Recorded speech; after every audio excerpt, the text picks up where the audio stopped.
میں ایک دم سے پیچھے ہٹا تھا کیونکہ پھپھو کی توپوں کا رخ اب میری جانب تھا۔ کشف کی بات سن کر کچھ دیر کے لیے تو پھپھو بالکل سکتے میں آ گئی، جیسے انہیں یقین نہ آ رہا ہو کہ وہ کیا کہہ رہی ہے۔ یقین تو مجھے بھی نہیں آیا تھا، بلکہ مجھے تو سمجھ ہی نہیں آئی تھی کہ یہ ہو کیا رہا ہے۔ مگر جب اچانک پھپھو میری طرف بڑھنے لگیں تو میں لاشعوری طور پر ایک ایک قدم پیچھے کی جانب اٹھانے لگا، کیونکہ مجھے اس بات کی سنگینی کا علم ہو چکا تھا۔ میں ایک ناقابل بیان صورتحال میں پھنس چکا تھا۔ اس سے پہلے کہ میں پھپھو کو کوئی بھی وضاحت، کوئی بھی دلیل دیتا، انہوں نے ایک زوردار تماچا میرے گال پر مارا، اور مجھے لگا جیسے یہ تماچا میرے چہرے پر نہیں بلکہ میری انا، خودداری اور غیرت پر پڑا ہے۔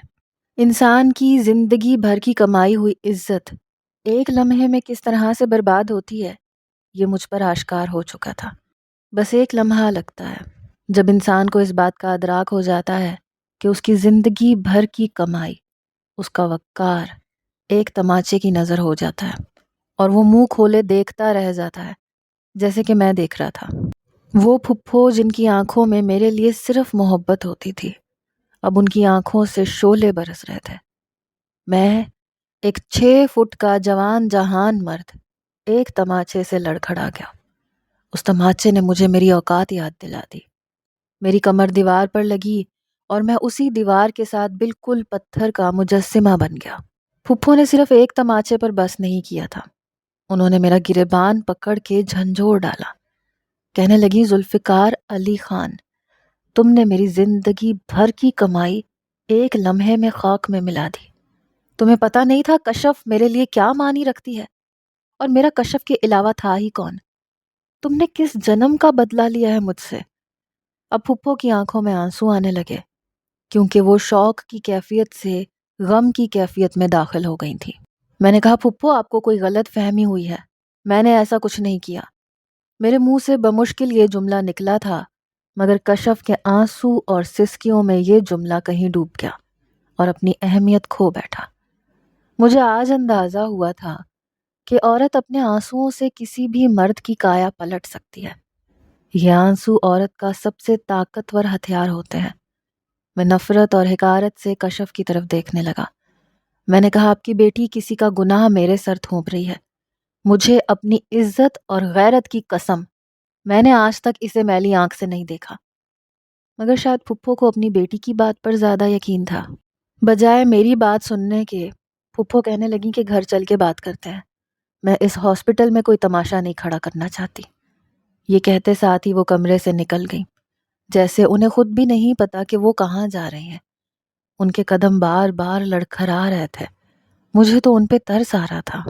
میں قدم قدم چلتا کشف کے قریب آیا، اس کی آنکھوں میں آنکھیں ڈال کر کہا، کیا بگاڑا تھا میں نے تمہارا؟ تم نے میرے ساتھ ایسا کیوں کیا؟ کہنے لگی، کیا مطلب؟ میں نے کیا کیا ہے؟ سب کچھ تو تم نے کیا ہے میرے ساتھ۔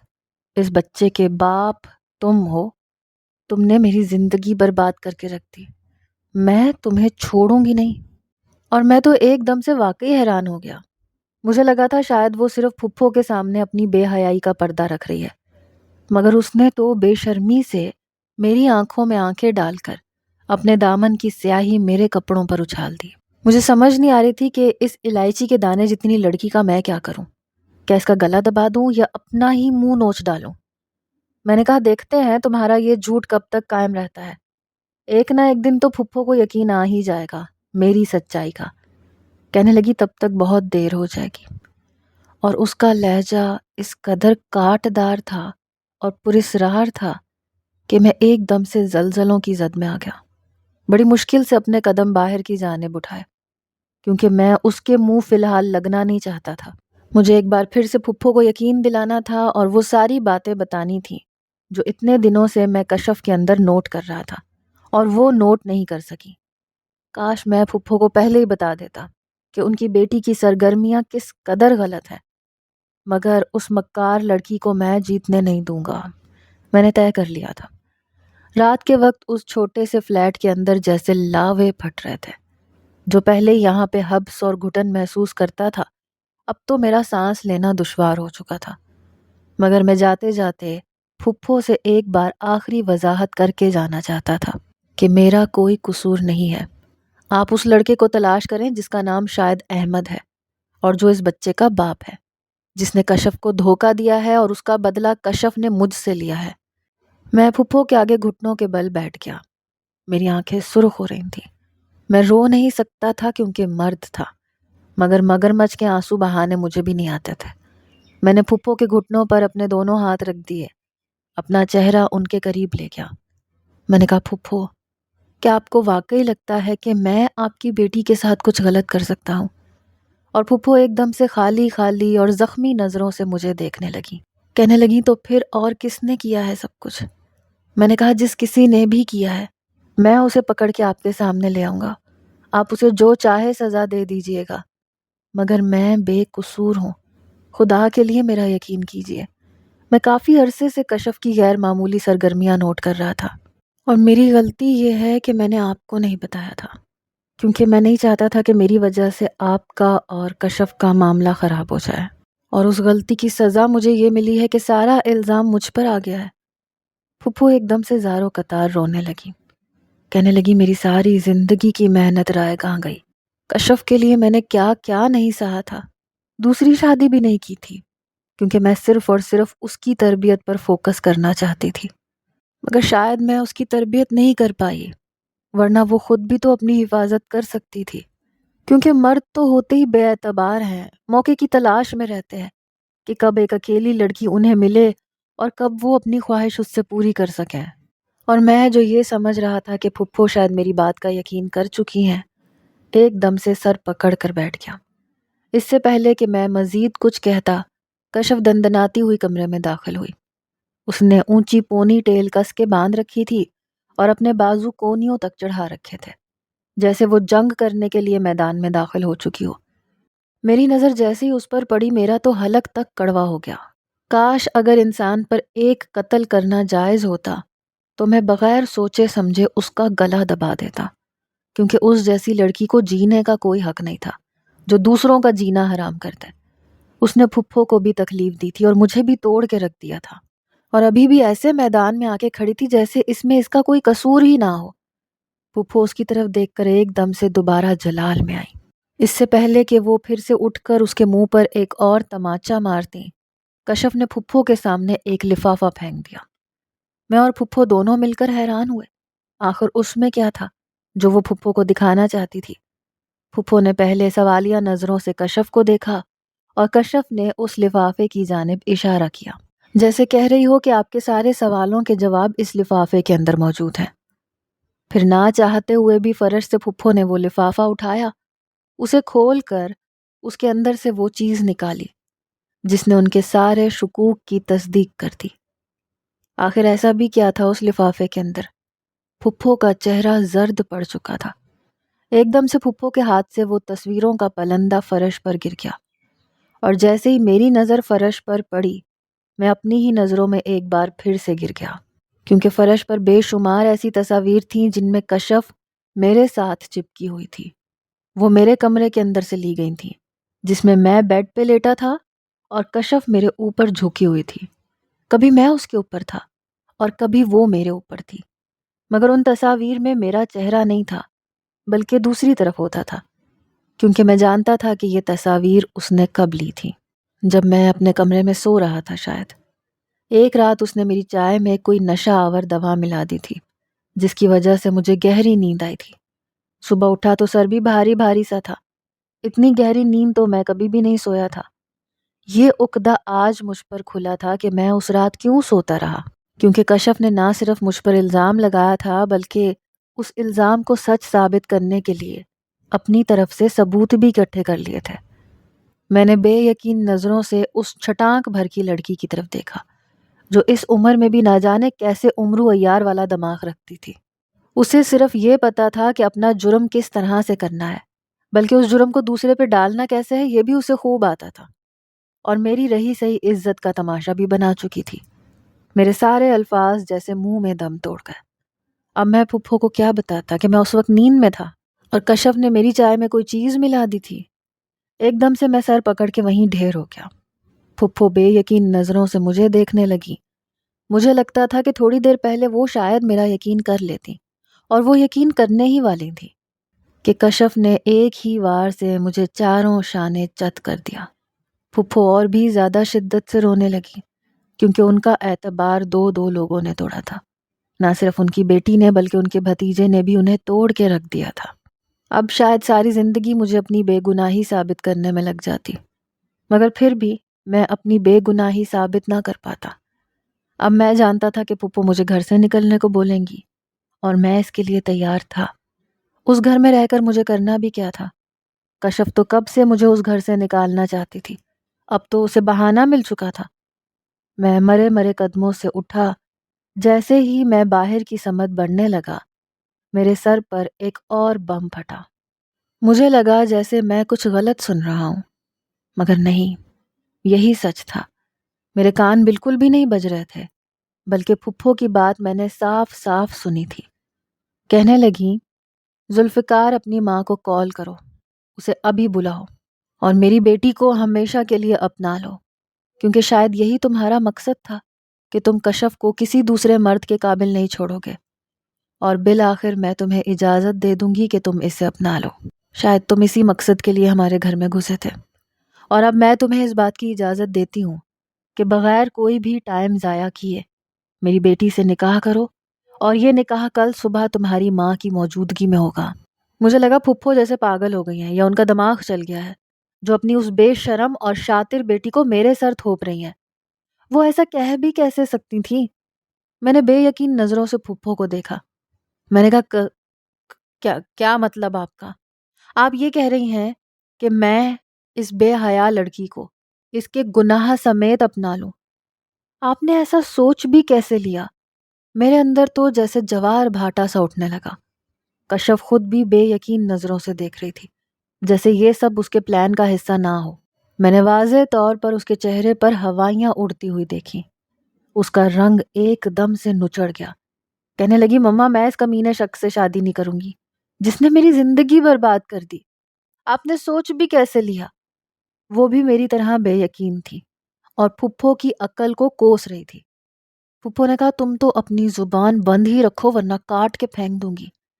یہ تمہارے حسن میں اس قدر ڈوب چکا تھا تو تم کم از کم ہوش سے کام لے لیتی۔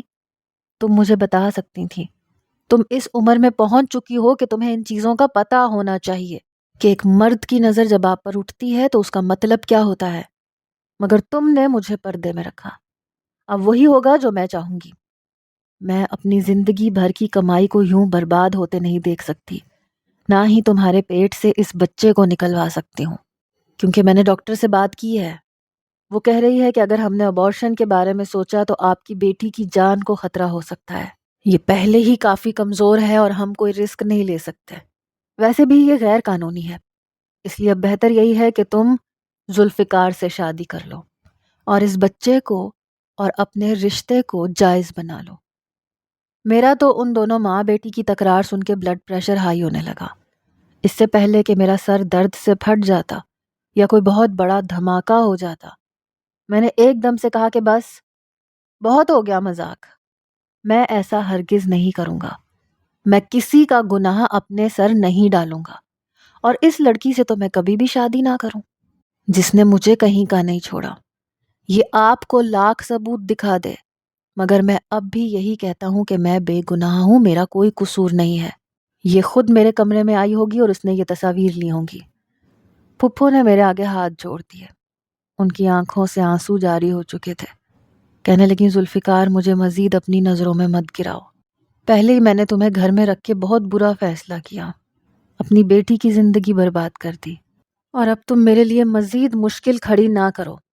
جو کہا ہے وہی کرو، میرے ساتھ ڈرامے بازی نہ کرو، کیونکہ تمہارا مقصد جو تھا وہ پورا ہو چکا ہے۔ تم کشف کو پانا چاہتے تھے، سو میں تمہیں کھلی چھٹی دے رہی ہوں۔ اب جاؤ، کل اپنی ماں کو بھی لے آنا۔ میں ایک دم سے غصے سے کمرے سے نکل گیا، کیونکہ میں ان دونوں پاگل عورتوں کے ساتھ مزید بحث کر کے پاگل نہیں ہونا چاہتا تھا۔ میں نے سوچ لیا تھا کہ میں اپنی ماں کے پاس جاؤں گا، انہیں ساری حقیقت بتاؤں گا، تو وہ لازمی یقین کر لیں گی کہ ان کا بیٹا ایسا نہیں ہے۔ میں ایک منٹ بھی اب اس گھر میں رکنا نہیں چاہتا تھا۔ ابھی رات کے تقریباً 8 بجے تھے۔ گاؤں جانے کے لیے مجھے ٹیکسی بھی کرنی پڑی تو میں چلا جاؤں گا۔ میں گھر سے باہر نکل آیا، سوچا کہ اب کبھی بھی یہاں کا رخ نہیں کروں گا۔ ایسا تو ہو ہی نہیں سکتا کہ میں اس لڑکی کو اپنا لیتا۔ اس بارود کی گولی کو اپنا لینے کا مطلب یہ تھا کہ پھر میری ساری زندگی بم دھماکوں کی زد میں آنے والی تھی۔ میں ایک شریف سادہ سا لڑکا تھا، اپنے لیے بھی ایک ایسی ہی لڑکی چاہتا تھا۔ کشف کبھی بھی میری آئیڈیل نہیں تھی، اور اب جو صورتحال بن چکی تھی اب تو میں سوچ بھی نہیں سکتا تھا۔ اتنا بے غیرت نہیں تھا کہ کسی کا ناجائز بچہ اپنے نام کے ساتھ منسوب کر لوں اور اسے جائز کر دوں۔ میں رات 11 بجے گاؤں پہنچا تو میری ماں ایک دم سے مجھے دیکھ کے پریشان ہو گئی۔ کہنے لگی، زلفی کیا بات ہے، تو رات کے اس وقت یہاں کیا کرنے آیا ہے؟ سب خیریت تو ہے نا؟ میری ماں نے دھڑا دھڑ سوال پوچھ لیے۔ میں پہلے ہی جھنجھلایا ہوا تھا، میرا تو دماغ پھٹنے کے قریب تھا۔ میں نے کہا، اماں مجھے بہت نیند آ رہی ہے، میں بہت تھک چکا ہوں، ہم کل بات کریں گے، کیونکہ مجھے آپ سے بہت ضروری بات کرنی ہے، اور جس کے لیے میرے دماغ کا ٹھنڈا ہونا ضروری ہے، کیونکہ آپ کا بیٹا بہت بڑی مصیبت میں پھنس چکا ہے۔ میری ماں نے یہ بات سنتے ہی اپنے دل کے مقام پہ ہاتھ رکھ لیا۔ کہنے لگی، یا خدا، کیا ہو گیا میرے لال؟ آخر تو کس مصیبت میں پھنس گیا؟ اپنی ماں کو تو بتا دو۔ مگر میں اس وقت اپنی ماں کو پریشان نہیں کرنا چاہتا تھا، اس لیے انہیں تسلی دی، کہا کہ کل بات کریں گے۔ میں جانتا تھا کہ میری ماں ساری رات سو نہیں سکے گی، اور سویا تو میں بھی نہیں تھا۔ ساری رات سوچتا رہا کہ ایک چھوٹا سا ایٹم بم کس طرح سے پورا کا پورا شہر تباہ کر کے رکھ دیتا ہے۔ وہ لڑکی بھی کسی ایٹم بم سے کم نہیں تھی۔ مجھے اس کو سوچنا بھی اچھا نہیں لگ رہا تھا، کجا کہ اسے اپنی زندگی میں شامل کر لینا۔ مجھے تو ابکائی آنے لگتی تھی اس خیال سے ہی۔ مگر میں نہیں جانتا تھا کہ صبح کا سورج میری زندگی میں اس طرح سے طلوع ہوگا کہ میری زندگی کے سارے اجالے اندھیروں میں ڈوب جائیں گے، کیونکہ صبح ہوتے ہی اماں نے زور سے لحاف میرے سر پر سے کھینچ کے اتارا اور میں ہڑبڑا کے اٹھ بیٹھا۔ اماں جلالی موڈ میں تھی۔ میں نے کہا، ہو کیا گیا اماں، سونے تو دو۔ کہنے لگی، تجھے سونے کی پڑی ہے؟ تو نے کسی کی زندگی برباد کر دی اور تو مزے سے سو رہا ہے؟ نہ جانے کیا کمی رہ گئی تھی میری تربیت میں کہ آج مجھے یہ دن دیکھنا پڑ رہا ہے۔ میں ایک دم سے ہڑبڑا کے اٹھ گیا۔ اماں کو کیسے پتا؟ میں نے کہا، اماں پہلے میری بات بھی سن لیجئے، اس کے بعد جو مرضی کہہ دینا۔ اماں میرے ساتھ چارپائی پہ بیٹھ گئیں، مجھے بے یقین نظروں سے دیکھنے لگی۔ کہنے لگی، اب کہنے کو رہ کیا گیا ہے؟ میں نے کہا، بہت کچھ رہ گیا ہے۔ آپ نے ابھی اپنے بیٹے کی طرف کی کہانی تو سنی نہیں ہے۔ میں نے اپنی ماں کے سر پہ ہاتھ رکھ دیا۔ میں نے کہا، اماں، آپ کے سر پر ہاتھ رکھ کے کہتا ہوں، آپ کا بیٹا بے قصور ہے۔ میں نے اس لڑکی کو ہاتھ تک نہیں لگایا۔ وہ کسی دوسرے کا گناہ میرے سر پہ تھوپ رہی ہے۔ اس کے عاشق نے اسے دھوکہ دیا ہے اور مجھے لگتا ہے وہ اسے حاملہ کر کے کہیں بھاگ گیا ہے، اس لیے اپنی ماں کی نظروں میں اپنا گناہ چھپانے کے لیے وہ مجھ پہ الزام لگا رہی ہے، اور اس کی ماں نے یقین بھی کر لیا ہے۔ اماں تو ایک دم سے دل پہ ہاتھ رکھ کے بیٹھ گئی۔ کہنے لگی، ایسا کیسے کر سکتی ہے وہ؟ چھوٹی سی بچی ہے، ابھی کل کی بات ہے میری گود میں کھیل رہی تھی، اتنی بڑی ہو گئی کہ یہ سب کچھ کر گزرے۔ میں نے کہا، اماں وہ ضرورت سے زیادہ بڑی ہو گئی ہے، آپ کو پتہ نہیں ہے اس کا۔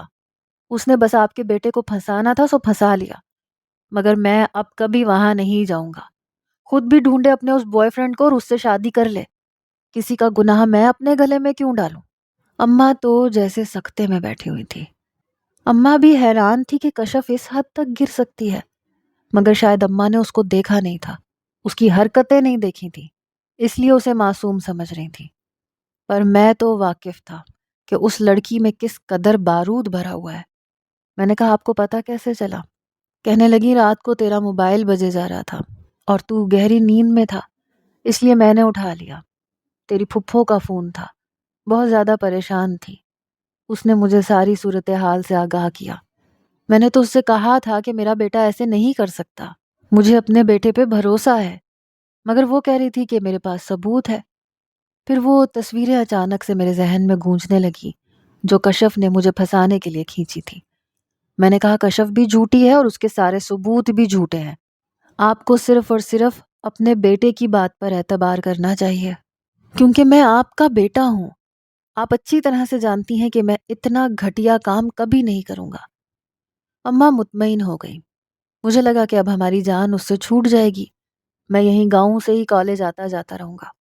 ویسے بھی مجھے 2 ماہ کی چھٹیاں تھیں اس کے بعد میں کوئی ہاسٹل رکھ لوں گا، مگر وہاں تو کبھی نہیں جاؤں گا، زندگی بھر اس کی شکل نہیں دیکھوں گا، میں نے ٹھان لیا تھا۔ مگر ابھی 2-3 دن آرام سے گزرے تھے کہ اماں کو کسی رشتہ دار سے اطلاع ملی کہ پھپھو ہاسپٹل میں ایڈمٹ ہیں۔ ان کی طبیعت بہت ہی زیادہ خراب ہو گئی تھی۔ اماں پریشان ہو گئی، کہنے لگی اولاد کے لیے ماں باپ کو نہ جانے کیا کیا کچھ سہنا پڑتا ہے۔ اولاد اچھی اور نیک ہو تو ماں باپ کی زندگی جنت بن جاتی ہے، اور اگر وہی بری نکلے تو دنیا ہی جہنم بن جاتی ہے۔ اماں کی آنکھوں سے آنسو جاری تھے۔ وہ شہر جانے کی تیاریاں کرنے لگی۔ میں نے کہا میں آپ کے ساتھ چلتا ہوں۔ کہنے لگی نہیں، تو ادھر ہی رک، وہاں صورتحال صحیح نہیں ہوگی، رشیدہ اور اس کا شوہر بھی اسے پوچھنے جا رہے ہیں، میں ان کے ساتھ ہی چلی جاؤں گی۔ اماں نے خالہ رشیدہ کا نام لیا جہاں سے وہ سن کر آئی تھی۔ میں بھی خاموش ہو گیا کہ ابھی صورتحال اس قدر سنگین ہے کہ میرا وہاں جانا شاید مناسب نہیں ہوگا، اس لیے اماں خود ہی چلی گئی۔ مجھے بہت افسوس ہو رہا تھا پھپھو کی حالت کے متعلق۔ بیچاری پھپھو کا کیا قصور تھا؟ انہوں نے اپنی بیٹی کو ہر سہولت دی، آزادی دی، جس کا ناجائز فائدہ اس نے اٹھایا۔ میں کشف پر جتنا بھی افسوس کرتا کم تھا۔ سپہر سے رات ہو گئی مگر اماں ابھی تک گھر نہیں لوٹی۔ مجھے لگا شاید آج وہیں رکیں گی۔ میں یہی سوچ رہا تھا کہ میرے فون پر کسی ان نون نمبر سے کال آنے لگی۔ میں نے جیسے ہی فون کان سے لگایا سکتے میں آ گیا، کیونکہ اماں کا لہجہ آنسوؤں سے تر تھا۔ وہ کہہ رہی تھی زلفی بیٹا تو فوراً شہر آ جا، تیری پھپھو کی طبیعت بگڑتی جا رہی ہے، وہ تم سے کچھ کہنا چاہتی ہیں، تو بس جلدی سے آ جا۔ میں تو اچانک پریشان ہو گیا۔ میں نے کہا فکر مت کریں، میں 2-3 گھنٹے تک پہنچ جاؤں گا۔ میں نے فون بند کیا اور جلدی جلدی جانے کی تیاری کرنے لگا۔ ذہن میں نہ جانے کیا کچھ چل رہا تھا۔ گھر سے نکلا تو شہر جانے والی بس بالکل ریڈی تھی۔ میں بس میں سوار ہو گیا۔ 2-3 گھنٹے کے سفر سے میں شہر پہنچ چکا تھا۔ ہاسپٹل کا پتہ میں معلوم کر چکا تھا، اس لیے سیدھا وہیں چلا گیا۔ یہ سوچ کر ہی میں جھنجھلا گیا کہ وہاں کشف بھی ہوگی، اور میں اس کا سامنا کرنا ہی نہیں چاہتا تھا۔ خیر اب جو بھی ہے، سچویشن کو فیس تو کرنا ہی تھا۔ میں جیسے ہی کمرے میں داخل ہوا، اماں کے ہاتھ پھپھو کے ہاتھوں میں تھے۔ پھپھو روئے جا رہی تھیں اور اماں ان کے آنسو صاف کر رہی تھیں۔ کشف ایک کونے میں سمٹی ہوئی بیٹھی تھی۔ اس کی آنکھیں رو رو کے سوجی ہوئی تھیں، اپنی عمر سے بہت بڑی لگ رہی تھی۔ خیر میں نے اسے نظر انداز کیا، جلدی سے پھپھو کے پاس گیا، ان کا ہاتھ تھام لیا، کہا پھپھو آپ کی طبیعت کیسی ہے؟ اب آپ بالکل ٹھیک ہو جائیں گی، پریشان مت ہو۔ کہنے لگی اب میں ٹھیک نہیں ہو سکتی، مجھے لگ رہا ہے میں مرنے والی ہوں، مگر میں اس طرح سے مرنا نہیں چاہتی۔ آج میں تم سے ایک درخواست کرتی ہوں، پلیز انکار مت کرنا، تمہارا انکار سنتے ساتھ ہی میں مر جاؤں گی۔ میں تو پھپھو کی بات سن کے حیران رہ گیا۔ ایک ہی رات میں صدیوں کی بیمار لگ رہی تھی، ان کی آنکھوں سے آنسو جاری تھے۔ میں نے کہا آپ حکم کریں، میں آپ کی ہر بات مانوں گا، بس آپ جلدی سے ٹھیک ہو جائیں۔ میں بھی کافی زیادہ جذباتی ہو گیا تھا پھپھو کی حالت دیکھ کے۔ کہنے لگی کشف سے نکاح کر لو، اسے اپنا لو، میری بیٹی ابھی بہت چھوٹی ہے، اسے دنیا داری کا کچھ پتہ نہیں تھا، اس لیے وہ ایسا سب کچھ کر بیٹھی ہے جس کے بارے میں وہ خود بھی نہیں جانتی تھی۔ اس کی زندگی برباد ہو جائے گی اگر تم نے بھی اسے نہ اپنایا تو۔ خدا کے لیے میری موت کو آسان بنا دو، میں تمہارا احسان زندگی بھر نہیں دے سکتی۔ اور میں تو پھپھو کی بات سن کے سکتے میں آ گیا۔ مجھے لگا شاید کوئی بہت بڑا مذاق ہو رہا ہے میرے ساتھ، اور ابھی سب کہہ دیں گے کہ یہ تو مذاق تھا۔ میں نے اماں کی طرف دیکھا، وہ میری طرف دیکھ کر سر جھکا گئی۔ تو کیا اماں پہلے سے قائل ہو چکی تھی؟ مجھے تو اماں پہ حیرت ہو رہی تھی۔ جس لڑکی کو میں دیکھنا نہیں چاہتا تھا اسے میری زندگی میں شامل کرنے والی تھی۔ میں ایسا ہرگز نہیں ہونے دوں گا، میں کسی جذباتی لمحے کی قید میں نہیں آؤں گا۔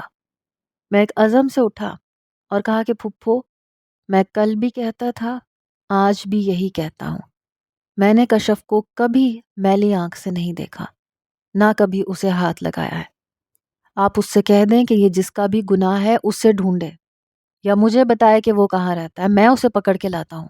اور اسی کے ساتھ کشف کی شادی کریں، لیکن میرے ساتھ یہ ظلم مت کریں، خدا کے لیے میری زندگی برباد مت کریں۔ یہ زبردستی کا رشتہ میں کیسے نبھاؤں گا؟ مجھے اس قدر شرمسار مت کریں، خدا کی نظروں میں بھی اور اپنی نظروں میں بھی۔ میں چپ ہوا تو پھپھو خاموش ہو گئی، رونے لگی۔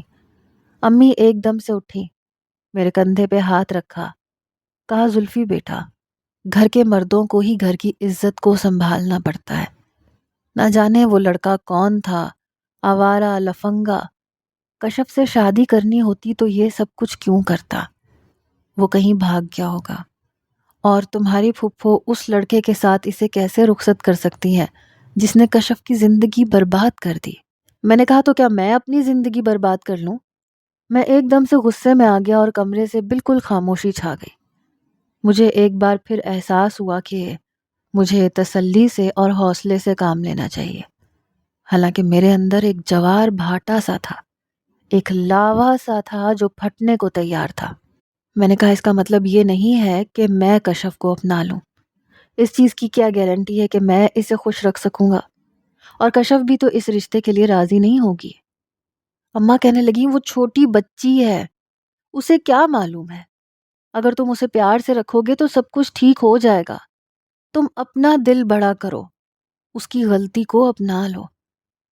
میں تو اماں پر حیران تھا، شاید اماں کے دماغ کو شہر کی ہوا لگ گئی تھی، اسی لیے بولائی سی باتیں کر رہی تھی، مگر میں ایک باشعور انسان تھا، مجھے حالات کی سنگینی کا اچھی طرح سے علم تھا۔ شادی کر کے میں بری طرح سے پھنس جاتا، کشف جیسی لڑکی کے ساتھ میں ویسے ہی شادی نہ کرتا، کچھ جا کے ایک گناہ کے ساتھ، اسے اپنی زندگی میں شامل کرنا۔ میں نے کشف کی طرف دیکھا تو وہ سر جھکا کے بیٹھی تھی، جیسے وہ خود بھی بے بس ہو بڑوں کے فیصلوں کے آگے۔ مجھے اس پر بے انتہا غصہ آیا۔ ایک عورت مرد کی زندگی کیسے برباد کر سکتی ہے مجھے اچھی طرح سے معلوم ہو چکا تھا۔ نہ جانے اماں کو کیا مجبوری تھی کہ مجھے اس طرح سے فورس کر رہی تھی۔ مجھے یہاں آنا ہی نہیں چاہیے تھا، مگر ابھی بھی کچھ نہیں بگڑا تھا، اس لیے میں نے واپسی کے لیے قدم دروازے کی طرف بڑھا دیے۔ مگر جیسے ہی میں دروازے تک پہنچا، اماں ایک دم سے میرے سامنے آ گئی، کہنے لگی زلفی، اگر آج تم نے ماں کا حکم نہ مانا تو میں تمہیں اپنا دودھ نہیں بخشوں گی۔ تم جانا چاہتے ہو جاؤ، مگر میں تم سے کبھی بات نہیں کروں گی۔ اس مشکل وقت میں مجھے تمہاری پھپھو کا ساتھ دینا ہے، میں اسے اکیلا نہیں چھوڑ سکتی۔ اس نے ایک درخواست کی ہے اور مجھے وہ ماننی ہے۔ ویسے بھی کشف میں کسی چیز کی کوئی کمی نہیں ہے، بس تھوڑی سی بچی ہے، بڑی ہو جائے گی تو ٹھیک ہو جائے گی۔ غلطیاں بھی تو انسانوں سے ہوتی ہیں اور ہمیں ان غلطیوں کو معاف کر دینا چاہیے۔ خدا کے لیے مجھے مایوس مت کرو میرے بچے۔ اماں کی آنکھوں میں التجا تھی۔ میں ایک دم سے لب بھینچ کر انہیں دیکھتا رہا۔ وہ مجھ سے میری زندگی، میری خوشیاں، میرے خواب مانگ رہی تھیں۔ اگر اماں مجھ سے کچھ اور مانگتی تو میں فوراً دے دیتا، مگر یہ ایک ایسی التجا تھی جسے رد کرتا تو اماں کو ناراض کرتا، اور قبول کرتا تو خود ہی سے ناراض ہو جاتا۔ میں نے اپنا چہرہ جھکا لیا۔ یہ اس بات کا اشارہ تھا کہ میں یہ جنگ ہار چکا ہوں اور اب شکست میرا مقدر ہے۔ ہاسپٹل کے کمرے میں ہی میں نے نکاح نامے پر سائن کیے تھے۔ میرا دل بہت بھاری ہو رہا تھا، بار بار پینسل ہاتھوں سے پھسل رہی تھی، مگر میں خود کو سنبھالے ہوئے تھا اور بالکل پتھر کا مجسمہ بن کے اپنے آپ کو حالات کے حوالے کر دیا، اور ایک ایسی لڑکی کو اپنی زندگی میں شامل کر لیا جسے میں دور سے بھی دیکھنا پسند نہیں کرتا تھا۔ مجھے اس بات کا یقین تھا کہ اماں نے جو قربانی مجھ سے مانگی ہے اس میں میری زندگی پل پل جہنم بننے والی ہے، کیونکہ ہم دونوں ایک دوسرے سے نفرت کرتے تھے۔